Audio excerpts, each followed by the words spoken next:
My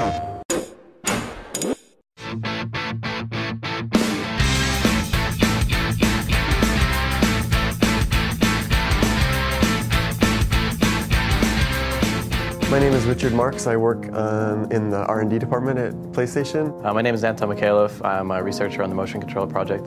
For a long time, people have wanted to have a device like this where you had really precise and responsive 3D input.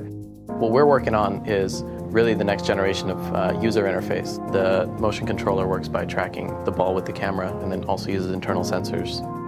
For this kind of precision tracking, you need a camera that's capable of doing high-speed video captures. The PlayStation 3 can actually keep up with this video feed. So now, with the PlayStation 3, we just use a tiny slice of the PlayStation 3 for it, and the game can still have the rest of the PlayStation 3. All this extra processing power, the new cameras, and also the accelerometer and gyro technology has really caught up nowadays. All these things coming together, they get you this one device. And suddenly we had X, Y, Z, and angle tracking all at once, and we drew an object over the controller and it exactly mapped to what we were doing. And we were actually really kind of surprised ourselves at how good it actually felt. It felt really responsive and accurate.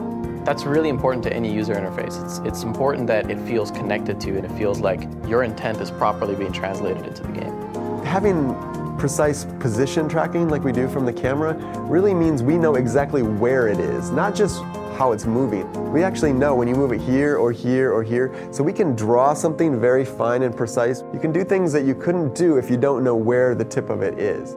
I think the greatest thing about the motion control is that it has so many different possibilities. Really, you have a lot more expressive power. It's a 3D interaction device. Because it does track so perfectly one-to-one, you'll see a lot of games start out with the one-to-one capabilities of it. The fact that it exactly does what you do will be used first. So you'll see weapons and sports and things like that that really feel great. Personally, I think the most exciting application is for creating content for games. This is the most intuitive this has ever been because you can use this controller to physically grab objects, put them into your game world, and just have it run right there.